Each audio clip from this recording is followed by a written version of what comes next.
Bien, buenos días. Vamos a empezar esta mesa redonda. En primer lugar, es un placer estar aquí con todos ustedes esta mañana, darle las gracias a la organización y es un honor para mí moderar esta mesa con mi compañera y amiga desde el siglo pasado, que lo estábamos comentando hoy, la doctora Amalia Palacio. Bien, hoy tenemos la posibilidad de comentar cuáles son los retos, poniendo al enfermo siempre en el centro, de diferentes especialistas que van a abordar la atención al paciente oncológico. Evidentemente, faltan algunos especialistas en esta mesa, pero no había mesa para mucho más.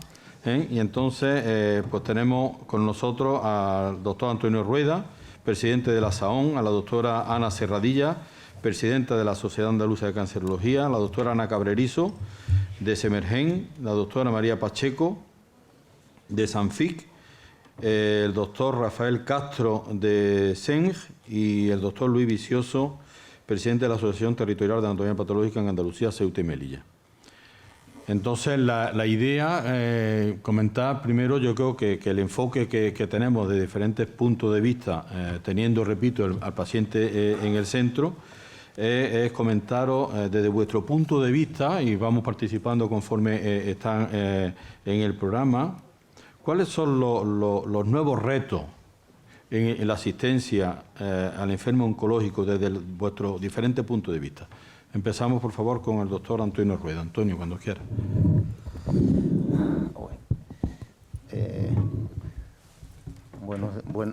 Bueno, prácticamente buenas tardes. Muchas gracias a la organización de este evento por la invitación a la Sociedad Andaluza de Oncología Médica.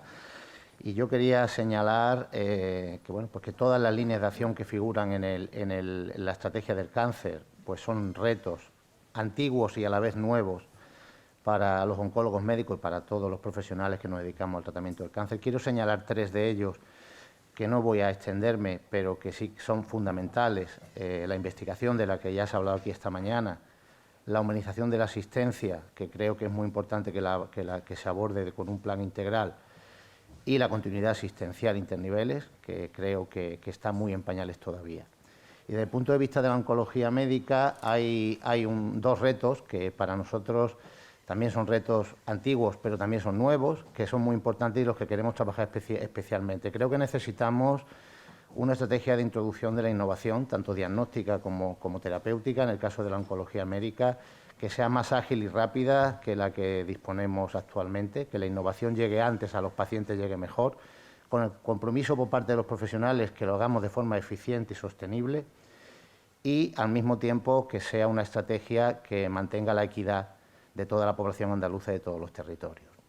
Y para conseguir esto, pues creo que es importante también el último reto que voy a mencionar por motivos de tiempo, que es que podamos medir nuestros resultados, los resultados de las intervenciones que realizamos, para que podamos gestionar bien la inversión de los recursos en todas las líneas estratégicas que vamos a hablar esta mañana.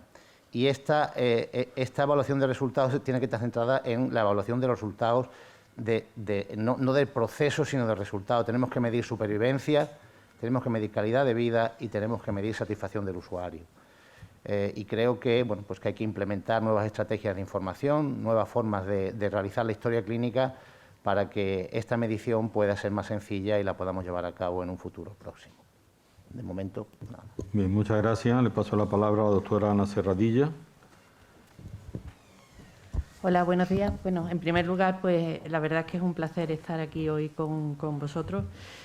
Para los que me conocéis, ya sabéis que yo soy oncólogo radioterápico y por no repetir un poco lo que ha dicho el doctor Rueda, que estoy totalmente de acuerdo con él, creo que es importante, y bueno, y así en las nuevas estrategias se está viendo, es sobre todo hacer hincapié en todas esas medidas de prevención que son tan importantes para la población. Ya lo hemos visto en la magnífica conferencia que hemos tenido previamente y creo que es realmente fundamental que gran parte de las estrategias y de lo que nosotros hacemos como oncólogos vayan encaminados a esa prevención primaria en la medida de lo posible y secundaria de las estrategias.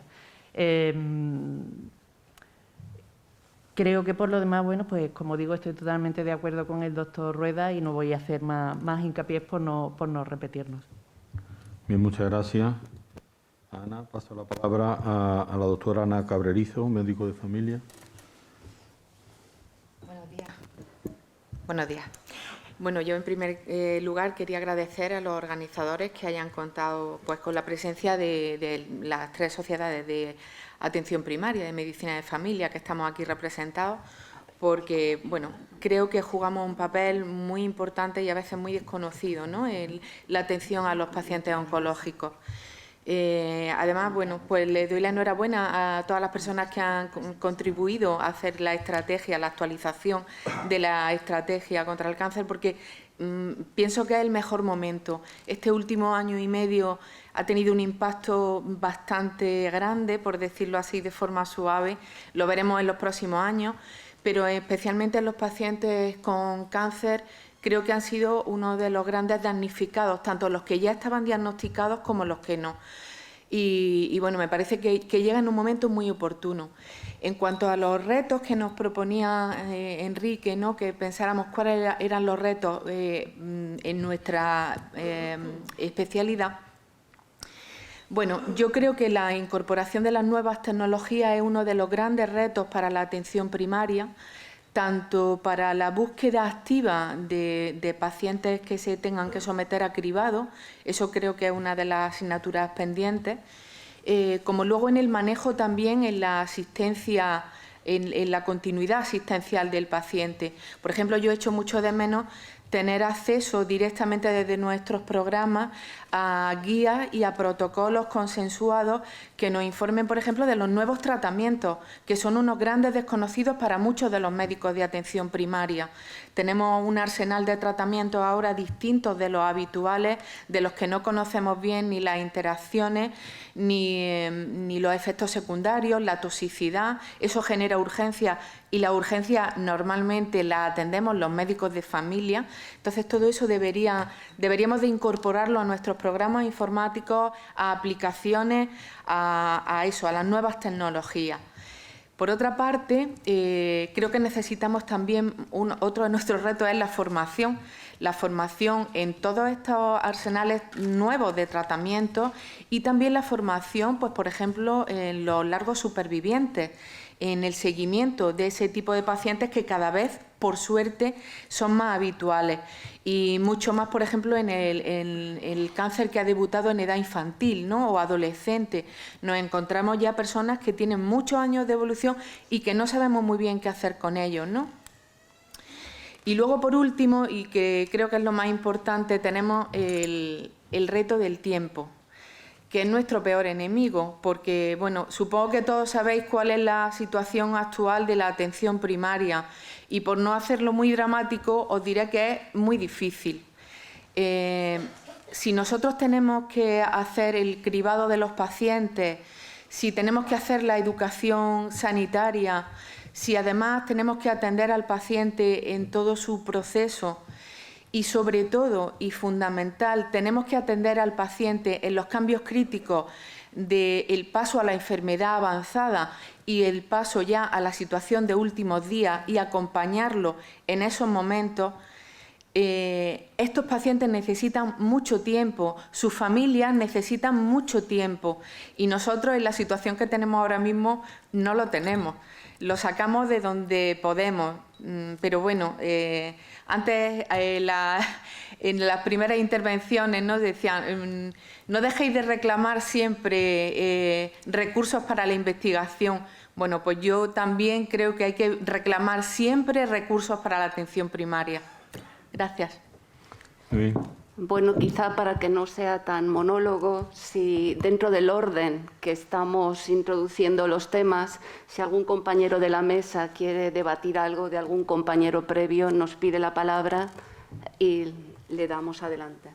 Incluidos nosotros, ¿no? Incluidos nosotros. Nada, seguimos. Venga, pues entonces María, que es del Grupo de Atención Oncológica de la Sociedad Andaluza de Medicina Familiar y Comunitaria. María. Hola, buenos días. Vale. Buenos días. Primeramente agradecer a todo el equipo por este evento y por esta ciudad tan maravillosa y preciosa. Y bueno, también hablo desde el punto de vista de atención primaria. Estoy totalmente de acuerdo con lo que ha dicho la doctora Cabrerizo. Creo que lo ha especificado todo bastante bien. Y solo quería añadir que creo que es muy importante, que a fin de cuentas la medicina es un arte, todos lo sabemos. Y la capacidad que tenemos de o intentar persuadir al paciente, como que se ha ido perdiendo en este año de pandemia, por esa confianza que el paciente tiene sobre nosotros. Y creo que sería importante y es un reto interesante el volver otra vez a dar nuestro apoyo a esos pacientes desde el punto de vista de la oncología. Porque efectivamente cada vez hay más pacientes con esta enfermedad, por desgracia, y se ha ido perdiendo. El paciente en este último año ha ido perdiendo confianza y bueno, a fin de cuentas, pues el estilo de vida ha ido empeorando también a causa de la pandemia. Entonces, como bien ha dicho ella y todos los demás ponentes, creo que eso sería un punto también a tener en cuenta, además de todo el tema de las interacciones medicamentosas, que no estamos preparados lo suficiente los médicos de familia y que quizás sería otro punto de entrada para intentar reunificar y unir todo esto. Muchas gracias. ¿Alguna intervención? Seguimos entonces. Le doy la palabra al doctor Rafael Castro, vocal de la Sociedad Española de Medicina Generales, de Médicos Generales. Perdón. Pues buenos días. En primer lugar, darle las gracias por la invitación a la sociedad y excusar la presencia de mi presidente. Y bueno, para mí es un placer compartir con compañeros y con personas referentes para mí, porque fueron profesores míos quien coordinan la mesa y para mí es un privilegio estar aquí. Y no voy a repetirme mucho más de lo que han dicho mis compañeras de atención primaria. Somos tres sociedades por el volumen de profesionales que tenemos, pero el fin es el mismo. Vamos a por el paciente.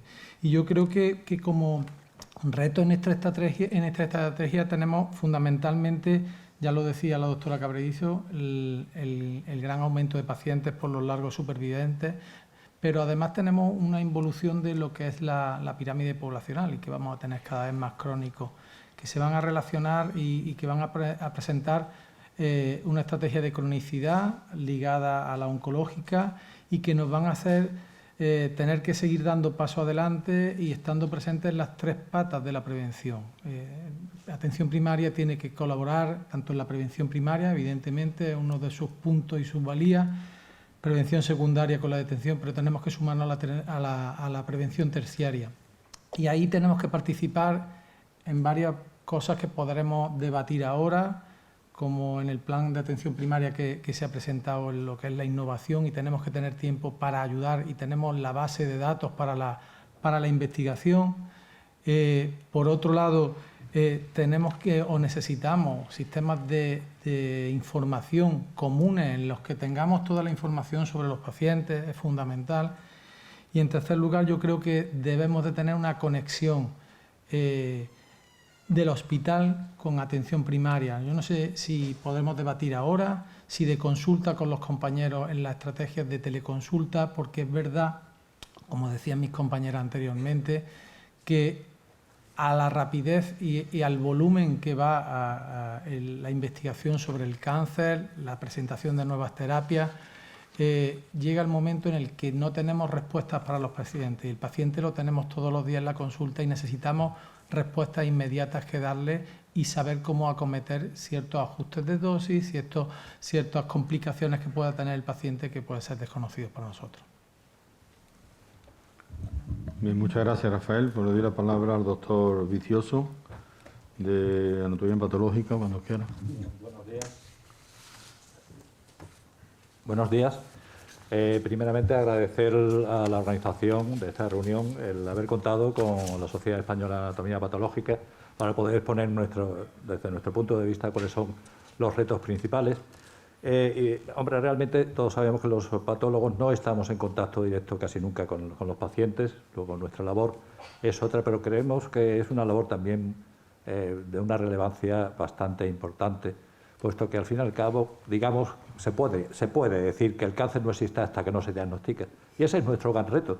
Nuestro gran reto es hacer unos diagnósticos lo mejor posible, de mayor precisión posible. Para ello, cada vez necesitamos, digamos, más medios diferentes, puesto que, como sabéis, el entorno molecular del cáncer es cada vez más conocido, existen cada vez nuevas dianas terapéuticas que siguen residiendo en los tejidos, en las células, las que nosotros vemos, las que nosotros diagnosticamos en el cáncer. Los diagnósticos se definen cada vez más mediante técnicas moleculares, mediante las alteraciones genéticas que tienen estos cánceres, y nosotros tenemos que estar ahí al punto de saber cuál es ese diagnóstico más preciso, puesto que de ese diagnóstico más preciso depende no solo el tratamiento, sino también el pronóstico de los pacientes.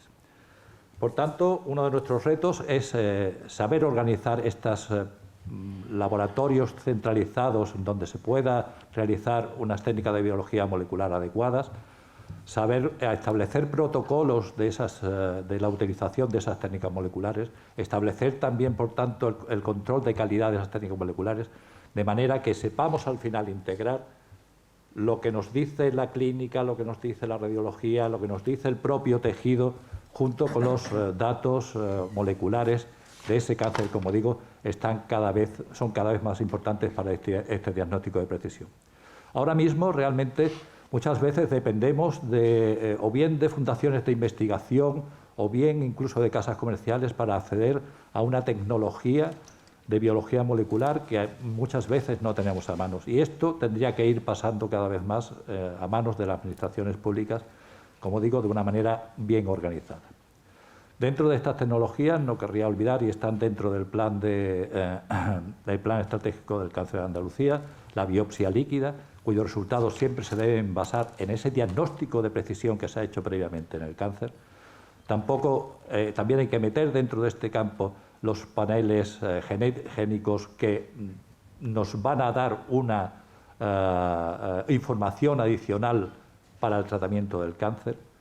Y, por supuesto, también habría que introducir dentro de estos retos que nos quedan para un mejor diagnóstico del cáncer la digitalización de las preparaciones histopatológicas, puesto que la cuantificación es un método que hoy por hoy se utiliza cada vez más como medida de diagnóstico y de pronóstico del cáncer. Y esa cuantificación nos puede venir dada perfectamente por la digitalización de las preparaciones histológicas.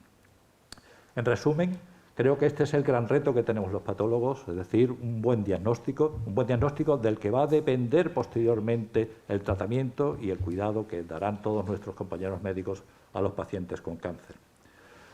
No quiero olvidar tampoco, como segundo reto, el establecer nuestro papel dentro del programa de cribado de Cervis, puesto que junto con los servicios de ginecología y de atención primaria, el cribado de Cervis va a ser un arma muy buena a nivel de detección precoz del cáncer.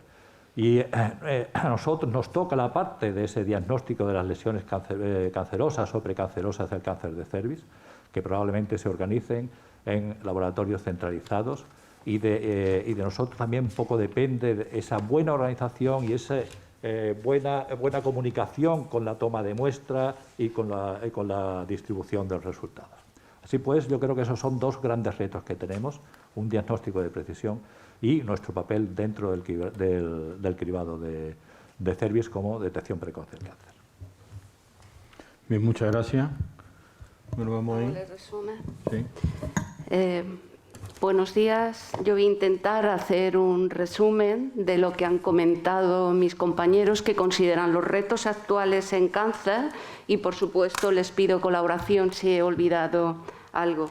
El doctor Rueda, que ha empezado, ha hablado de una ayuda que necesitan para introducir todas las innovaciones que hay hoy día en cáncer, sobre todo introducirlas para que haya una equidad en todo el terreno, y creo que lo ha inducido a incorporar todos los medios que hoy día se requieren para un verdadero diagnóstico de precisión. Y creo que luego lo ha completado el doctor Vicioso. Fundamentalmente se estaban refiriendo a todas las técnicas de secuenciación genética y también en concreto a la biopsia líquida y disponer de todas las técnicas de tecnología molecular. Otro tema que también ha salido y que lo han comentado varios de los ponentes ha sido que se necesita hoy día una mejora en los sistemas de información que tenemos alrededor del cáncer. Clásicamente se han centrado en conocer incidencia y prevalencia, pero hoy día necesitamos algo más. Necesitamos conocer resultados de salud, fundamentalmente supervivencia, toxicidad y calidad de vida, porque la única manera de avanzar es medir lo que estamos haciendo. La doctora Serradilla también ha hablado de extender más todos los temas de prevención primaria, que ha coincidido también con el doctor Rueda. La doctora Cabrerizo ha hablado sobre todo de incorporar todas las nuevas tecnologías, sobre todo de ayuda a identificar los pacientes candidatos a un verdadero cribado. También ha hablado de que necesitaban más información en primaria sobre todos los nuevos tratamientos, sus interacciones medicamentosas. Estaban solicitando como un reto necesidad de formación. Y en concreto ha hablado también de formación en el manejo de los largos supervivientes, un tema que todos tenemos encima de la mesa, pacientes curados pero que albergan una toxicidad o son candidatos a otros tumores. Faltan unos protocolos, primaria especializada para, digamos, compartir la faceta que tenemos con esos pacientes. También han comentado la falta de tiempo en primaria para dedicarse a los pacientes. La doctora Pacheco también nos ha comentado de toda la problemática que ha acontecido ahora con la pandemia, sobre todo la pérdida de contactos con los pacientes, y también ha incidido en la falta de formación en primaria en el manejo de estos pacientes. El doctor Castro también ha incidido, aparte de completar todo lo previo, con el gran incremento de pacientes. Todos hemos visto antes con nuestro compañero el envejecimiento de la población que está saturando nuestras consultas, tanto en primaria como especializada, esa carga laboral. Porque primaria ha comentado que se encarga de las 3 patas de la prevención, tanto la primaria como los temas de cribado, como la terciaria. También se ha comentado que faltan unos canales de comunicación rápidos y efectivos entre primaria y especializada, canales de comunicación bidireccionales, que aunque existen y todos nos lo hacemos a título personal sacando nuestro listing de teléfono, hay que estructurar estos canales. Y creo que finalmente el doctor Vicioso ha incidido, como el doctor Rueda, en todo el diagnóstico de precisión, y luego ha comentado sobre todo el peso del cribado de cáncer de cervix, que está mucho el peso en ellos. No sé si me he dejado algo. Bueno, muchas gracias, Amalia. Yo creo que pivota sobre 3 patas del banco a raíz de la última diapositiva del profesor Martín Moreno, ¿no? Por un lado, nos preocupa muchísimo que la innovación llegue en tiempo y forma a nuestros pacientes y llegue de una manera equitativa. O sea, no vale que entre hospitales llegue la innovación rápida y en otros días no. Eso es un reto.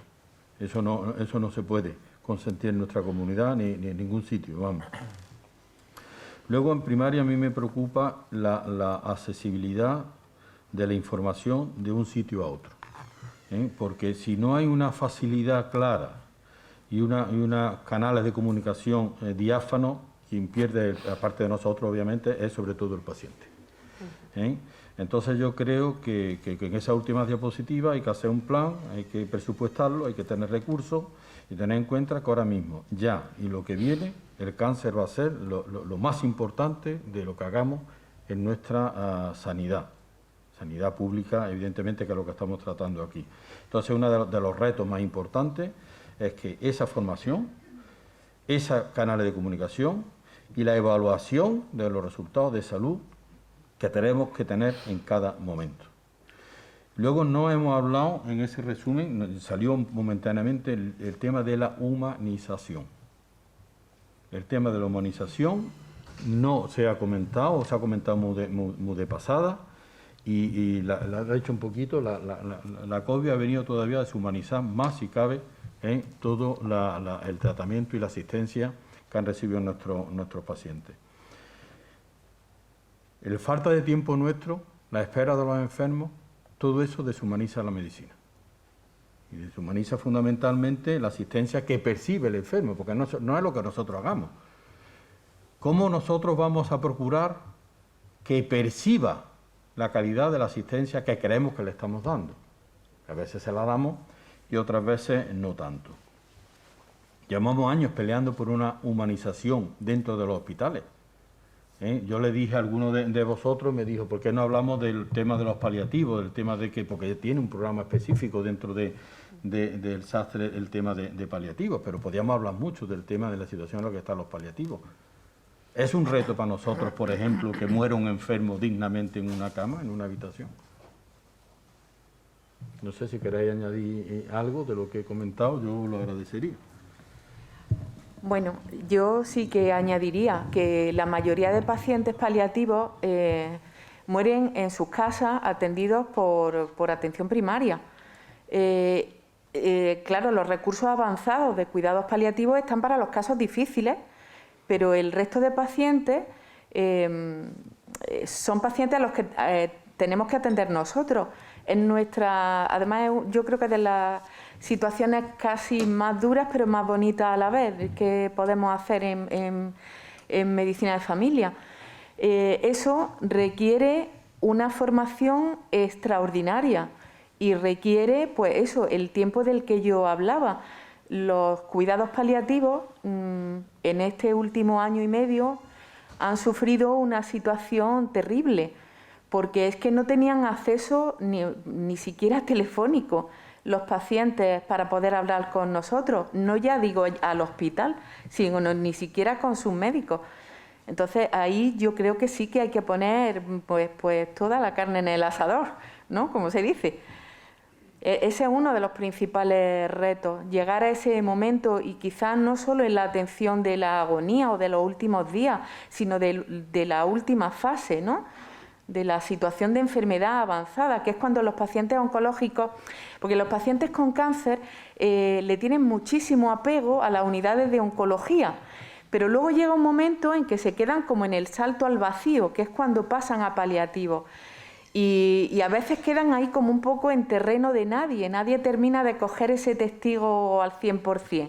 Cuando están en una unidad de cuidados paliativos, hospitalaria o avanzada, pues sí, pero es que muchos no tienen por qué estar ahí, no requieren ese recurso tan específico, ¿no? Sí, quizá lo que falta es ese protocolo de transición de un tratamiento activo a declarar a un paciente paliativo. Probablemente sí que habría que hacer un protocolo de transición. Y de información al paciente, en el que con mucha frecuencia son pacientes que continúan recibiendo tratamiento, pero ellos no son conscientes de que ya ha dejado de ser un tratamiento curativo. Y entonces luego se sorprenden mucho cuando van ocurriendo cosas después, ¿no? Porque no se asimila ese tránsito. De todas maneras, eso está hecho. Lo que pasa es que acceden a ese programa un porcentaje bajo de pacientes. Nosotros hace 4 años en nuestro hospital pusimos una unidad que llamamos de cuidados continuos, que es precisamente para ese paso de los cuidados continuos a los cuidados paliativos, y que el paciente pudiera estar en contacto durante un periodo de tiempo tanto con oncología como con cuidados paliativos, para evitar eso que ha comentado Amalia, ¿no? Evidentemente es un salto al vacío, pues son muchos años los que está el paciente. Tener en cuenta que la mayoría de los tumores ahora mismo, aunque sean metastásicos, son años los que están en tratamiento, los que están. Entonces luego, cuando ya no hay nada que hacer, entre comillas, que siempre hay algo que hacer, en lo que no hay tratamiento específico, pero sí acompañar al paciente hasta las fases terminales, sí que echan de menos los pacientes eso. Porque el paciente, durante muchísimos años, su referencia ha sido el oncólogo. Y ese paso hay que darlo. Yo creo además que ahí tenemos un reto importante, porque es cierto que esos pacientes que viven relativamente cerca de un ámbito hospitalario, todo esto que estamos diciendo es muchísimo más fácil. Pero creo que a lo que se refiere la doctora es precisamente esos pacientes que viven alejados de toda esta núcleos urbanos, por así decirlo, que yo creo que para ellos supone un reto realmente importante el hecho de poder darles una atención de calidad a estos pacientes, bueno, pues que ya no van a tener un tratamiento activo desde el punto de vista oncológico. Entonces yo creo que ese es precisamente uno de los grandes retos que tenemos actualmente. Yo creo que, perdón, efectivamente, yo creo que el escalón está en quizá un paciente que esté en un área metropolitana, la accesibilidad es mucho más fácil. El problema está en el ambiente rural. Ahí es donde se produce ese decalaje y creo que el concepto de ni hospital ni primaria, sino que del paciente de todo eso es de todo. ¿Y a dónde me refería yo? A algún tipo de estrategia en el que tengamos comunicación, porque el paciente al final, pues si tiene esa accesibilidad delimitada, necesita apoyarse en atención primaria, en el médico de familia. Con lo cual, esas estrategias de teleconsulta que se están implantando, yo creo que nos darían un salto cualitativo y cuantitativo en la respuesta que necesita. El médico que está en una aldea dándole una respuesta, tanto en lo que es un largo superviviente, pues tener esa respuesta desde el hospital en comunicación entre compañeros. Y al fin y al cabo lo que haríamos es darle una mejor atención más rápida y salvar esos dinteles que podemos tener en la accesibilidad del paciente. Bueno, eso yo creo que ya lo estamos experimentando, porque la teleconsulta se está imponiendo en muchas especialidades en relación a la relación con primaria, ¿no? Y bueno, sí que tenemos experiencia ya con algunas especialidades de patologías tumorales en las que estamos consultando y te están respondiendo sobre la marcha. Entonces, bueno, pues algo de bueno tenía que traer la pandemia, que nos ha hecho dar un paso hacia adelante enorme, que hubiera tardado mucho más de otra forma, ¿no? Lo que pasa es que yo eso creo que hay que extenderlo, ¿no? Hay que extenderlo al resto de especialidades y además hay que protocolizarlo y hay que valorar luego cuáles son los tiempos de respuesta, cómo son esas respuestas y qué salida se da. Hay que evaluar cada una, ¿no? Porque ahí sí que hay mucha disparidad entre unos hospitales y otros, unas especialidades y otras. Entonces tenemos experiencia de que hay determinadas especialidades que te contestan en el día y luego pues otras que no, o que casi no contestan, ¿no? Bien, vamos a acabar un poquito antes de teóricamente la hora, porque nos han pedido que podamos recuperar algo de tiempo, pero yo no me resisto a preguntar una cosa que a mí y creo que a la mayoría de nosotros nos preocupa y que creo que es un reto importante, que es la sostenibilidad de todo esto. O sea, realmente es un reto la sostenibilidad, no solo del tema de los fármacos que van llegando con el coste que tienen, sino del coste de la innovación tecnológica o de diagnóstico molecular que nos va llegando también. No sé si eso, ¿cómo lo veis?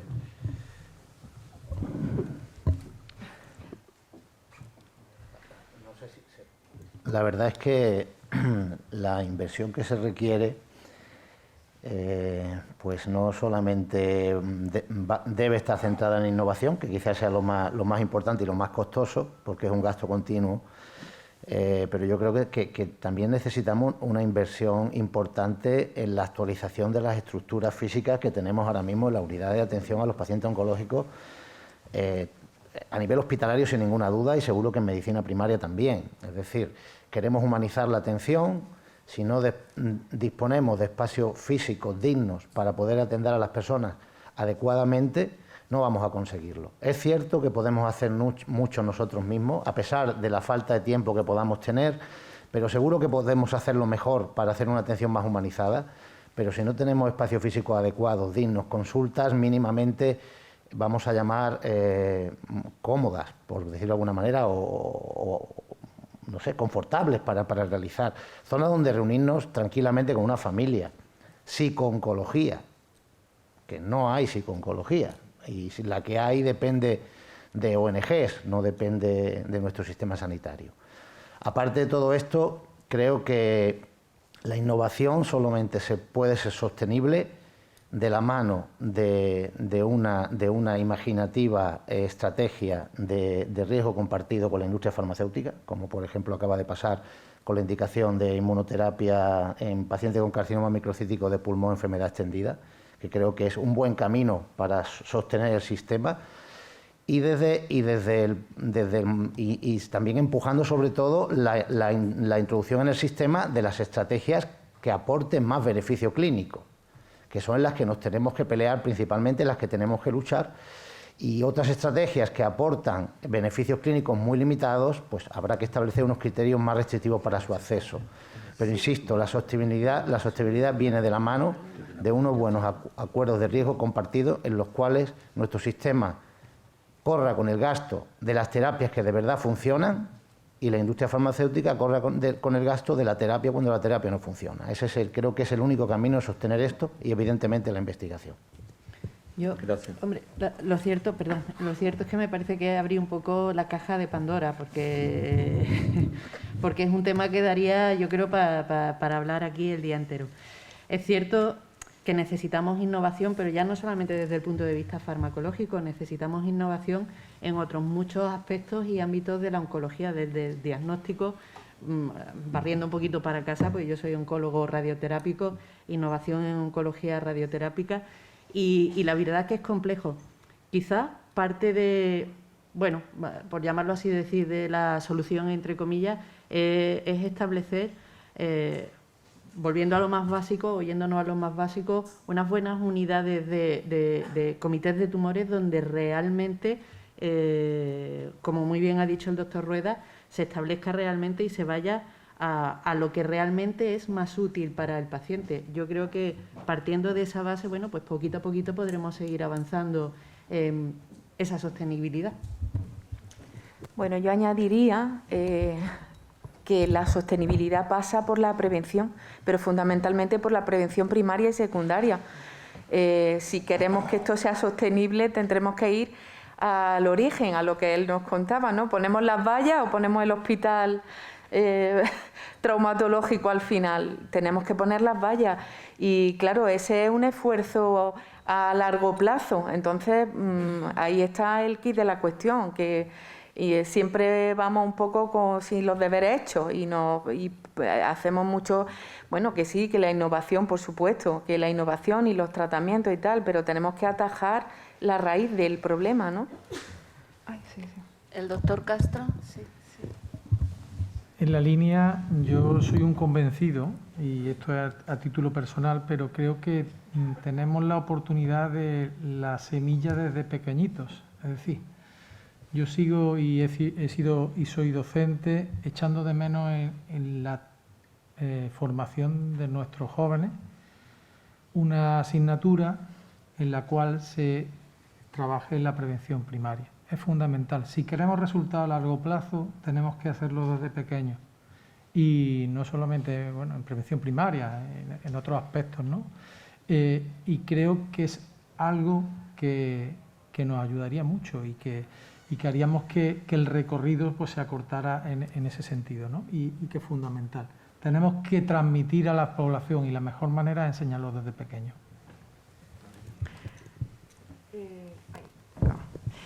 Bueno, en colación a lo que decía Ana, también añadir que en cuanto a los comités de oncología, hay muchos estudios que dicen que se debería implicar un poco más al médico de familia para un poco colaborar también en los comités, que eso creo que no se está implantando mucho o casi nada. No solo por el seguimiento del paciente, sino por también la confianza que tiene que tener el paciente en nosotros una vez que se le da el alta o que, bueno, las otras comorbilidades que tratamos en atención primaria, que no son temas oncológicos. Entonces, por ahí también sería un buen punto a tener en cuenta a la hora de la formación de nuevos protocolos, nuevas guías, y eso sería interesante, sí. Respecto al tema de la sostenibilidad, yo creo que es absolutamente importante, y también es importante en presupuestos como a lo mejor el de anatomía y patología, que son relativamente reducidos, quizás menos del 5% del presupuesto de un hospital. Basándonos en que el diagnóstico es, como digo, esencial, y que puede llegar a suponer en que un paciente que esté bien tratado tenga menos gasto para la seguridad social, menos gasto social en general. Realmente el invertir en unos procesos o en una tecnología que nos haga hacer mejores diagnósticos, pues está bien. Pero esto tiene que ir asociado, como se ha nombrado por aquí, a comités multidisciplinarios, a grupos multidisciplinarios que sepan realmente lo que hacer protocolos claros de diagnóstico, protocolos claros de actuación y saber dónde hay que realmente centralizar a lo mejor los laboratorios que tengan esas nuevas tecnologías, porque no podemos dispersarlos por toda Andalucía. Tendríamos que tener laboratorios que a lo mejor atiendan a varias áreas sanitarias y que sean absolutamente eficaces para que todo el mundo, como ha hablado también el doctor Antonio Rueda, igualitariamente pueda acceder a esos recursos también para el diagnóstico de su cáncer. Bueno, muchas gracias. Yo le voy a dar la palabra a mi compañera Amalia Palacio para que cierre, pero sí quisiera darle las gracias a todos los compañeros, que son muchos, que han hecho mucho ahora, que han invertido mucho tiempo suyo fuera de la actividad para que tengamos un nuevo programa para el cáncer, ¿no? Yo creo que es ilusionante el programa, que es factible y que con el paso del tiempo podremos evaluar esos retos que hemos planteado aquí, que luego nos lo van a contar, si hemos sido capaces de llevarlos a cabo o no. Muchas gracias a vosotros y Amalia. Buenas. Yo creo que han salido aquí los suficientes retos para que toda la gobernanza de esta estrategia haya tomado nota y tiene tarea que hacer. Al igual que el doctor Aranda, yo quería dar gracias, por supuesto, a todos los que han colaborado en la estrategia, pero también a los compañeros de la mesa por todo lo que nos han aportado. También felicitar a los promotores de la estrategia por haberla llevado a cabo. Y quizá, y siguiendo con la última diapositiva de nuestro compañero el preventivista, también pedir su ayuda para colaborar con los profesionales de a pie de obra, que aunque hayamos sido el último punto de tu diapositiva, creo que somos los encargados de llevarla a cabo. Muy bien, estamos en tiempo y damos por cerrada la mesa. Gracias.